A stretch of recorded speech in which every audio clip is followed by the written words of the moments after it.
It's 9 a.m. at a building site on the edge of the Moldovan capital, Chisinau. 20 young people have come from all over the world to build a house together. Gordon Wüste from the German non-profit organization Build and Grow explains that the builders are actually business professionals who are working to help poor families here. I often see the emptiness and inner dissatisfaction of my colleagues who devise strategies but never get to see the end result. This project is completely different. Here the team works towards a common goal and changes lives. Wüste is 26 years old and works as a business consultant for an international company. Over the past year, he's already built one house together with his colleagues and a Moldovan construction company. The company is called Unico Walls and specializes in a particularly energy-efficient prefab building system. The young firm is a so-called social business. 10% of their building projects and houses are for socially disadvantaged people. Anatol Malansea is one of the founders. The way we build, approximately we make these homes at least 75% more efficient than traditional home building existing in Moldova. And yeah, I think we can contribute to this climate, let's say, change initiatives and also protect our environment, our woods, and even do less import from other countries. Most housing blocks in Moldova were built during Soviet times. The insulation is poor or in some cases non-existent. In the wintertime, the heating costs eat up about a third of a normal income. Those who manage to put a little money aside retrofit insulation to their apartments. But the Mustafa family can't afford it.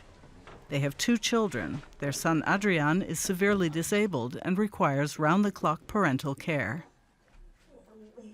We live on the first floor, and here it's often very cold. By contrast, those on the 5th floor nearly die of heat in the summer.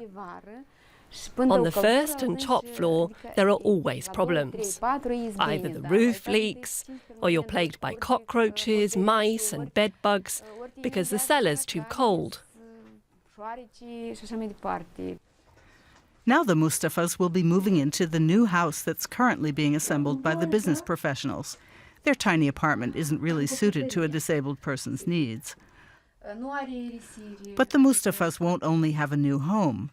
Alexandru, who is an artist and designer, will have a new job too.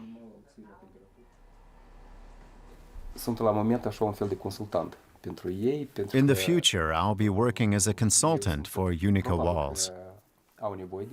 I have some ideas about different ways that one can build the facade to avoid well-trodden designs and attract a more exclusive clientele, but not too complicated. I think they could make good use of me.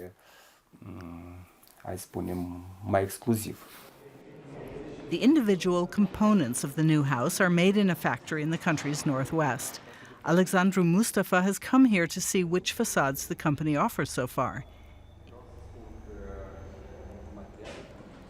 Each house is unique. The design of the Mustafa family's home also originated on a computer here. The most important building material is timber. The company uses the leftover scraps for firewood.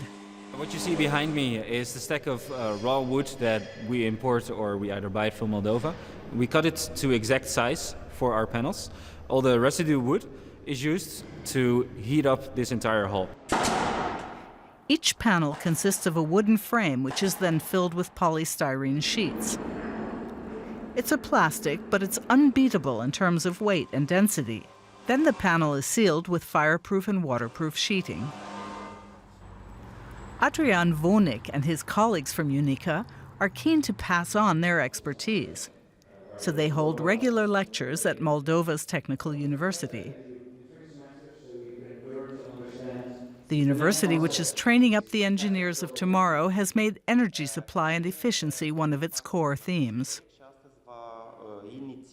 The situation is not that good right now because Moldova depends solely on one country in terms of gas and petrol on Russia, and for us it's very important to diversify such sources. It's day 3 on the construction site and the house is standing. Now it's time to fit the windows. The basic construction cost 50,000 euros. A part of that was financed by donations from the volunteer workers. In 2 hours, the keys will be handed over. The insulation and waterproofing still have to be added to the roof. Everyone is going hammer and tongs to get it finished. I think it's totally cool that I can stay in Europe and say, okay, I'm going to work on this project and know where my money is going. In the evening, it's time for the big moment.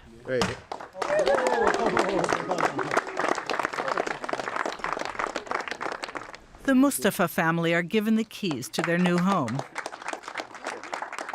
Then it's time to celebrate.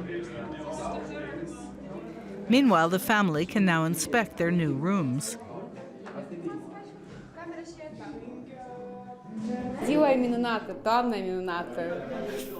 It's been such a wonderful day. I feel great, really great. Ever since I met my husband, we dreamed of one day owning our own home. Now that dream is a reality. It's all a bit overwhelming, just super.